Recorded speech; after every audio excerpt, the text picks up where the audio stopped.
This is required practical 11, where we use quantitative Benedict's reagent to find the concentration in an unknown sample of urine. We're starting at the point where you've already made your dilution series and you're now adding the Benedict solution.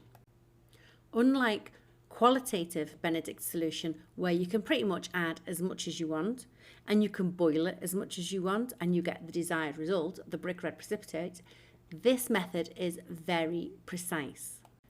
You need to add 1 ml of Benedict's solution instead of the prescribed 2 ml, and you need to place it in boiling water for 3 minutes only, not 5 minutes as prescribed by AQA Practical.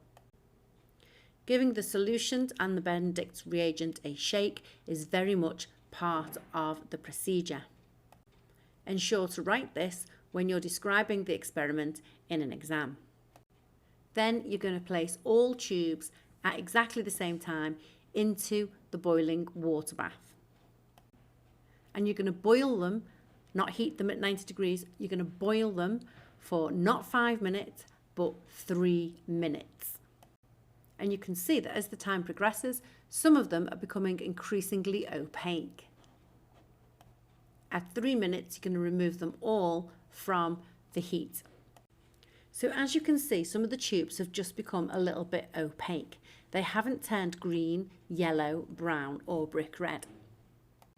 We're now going to measure these in a colorimeter and plot the absorbance on the y-axis against concentration on the x-axis. So a completely different test, and we've measured the absorbance in the colorimeter, and now we're going to plot the graph, remembering the concentration of our knowns is going to go on the x-axis. Got to work out the scale. I've got to take as much of the graph paper as I possibly can, and on the y-axis I'm going to have absorbance. Now, in the last video, there were a couple of pointers about the graph work that I made. And one of them was that the scale didn't fill very much of the page and the scale could have been bigger. However, I can see that that is what is happening here. We're using the maximum scale available to us.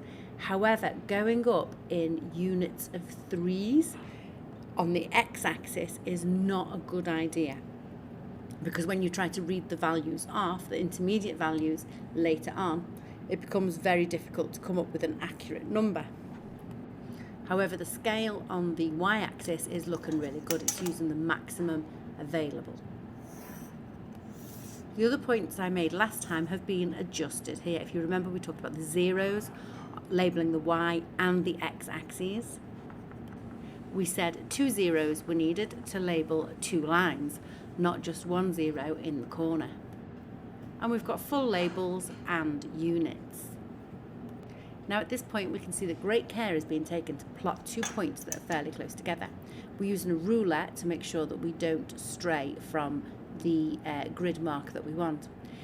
But this is why I suggest that you don't use a metal ruler, that you use a transparent one, because that helps you keep in the right place much better.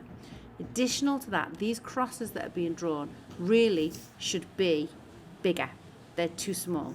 We want a nice big cross that's at least half the size of the boxes that surround it. And as our data points join together to form a relationship, we can see that the fourth data point doesn't quite fit the pattern. So what you should do is go back to the colorimeter and check that reading again. And if it gives the same or similar result, then you can repeat that dilution for that particular concentration and do that test again.